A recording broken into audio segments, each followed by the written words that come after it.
అదే ఇప్పుడే ఇలా వెళ్ళింది ఎవరు సుందరి నాయనా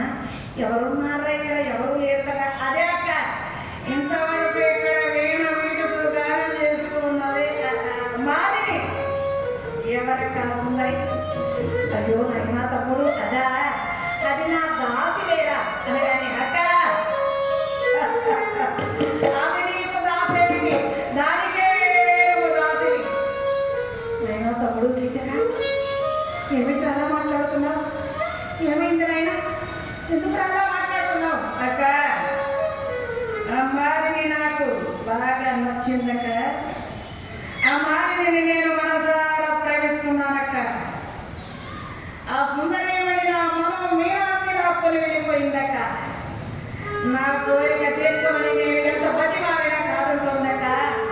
నువ్వేం చేస్తావో తెలియదక్క ఆ మాలిని నాకు కావాలి నేను తమ్ముడు టీచరా వద్దురా ఆమె ఎవరో పరమపతి వ్రత శిరోమణి వలె ఉన్నారు నాయన అందులో ఆమెకు 5 భర్తలు ఉన్నారు కదా గంధర్వులు ఆమె జోలికి వెళ్ళకు నాయన అక్క ఏమిటి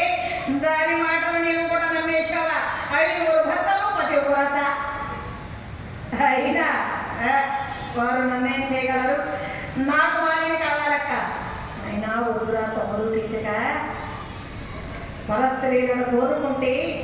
చచ్చిన తరువాత నరకలోకంలో చాలా కష్టాలు పడవలసి వస్తుంది నరకం అనుభవించాల్సి వస్తుంది నా మాట వినాలన్నది అక్క నువ్వు చెప్పేటువంటి ఆ నరకము చచ్చిన తరువాత కదా బ్రతికుండగా ఈ నరకాన్ని నేను భరించలేనక్క నువ్వేం చేస్తావో నాకు తెలియదు రేపు తెల్లవారి సూర్యాస్తమయం అయ్యేలోపు ఆ మాలిని నా మందిరంలో ఉండాలి లేదంటే అక్క నీ తమ్ముని గురించి నీకు బాగా తెలుసు కదా నీ పసుపు కుంకాలు నీకు దక్క వస్తాను అని కించి కూడా అక్కడ నుండి వెళ్ళిపోయాడు ఆలోచిస్తోంది సుధేష్ణావి ఏం చేయాలో అర్థం కావడం లేదు వీడా మూర్ఖుడు పరమ దుర్మార్గుడు వాడు అనుకున్నంత పని చేయాలంటాడు కానీ ఈమెవరో పరమ పతివ్రత వలె ఉన్నది ఏం చేయాలి అని ఆలోచిస్తూ రాత్రంతా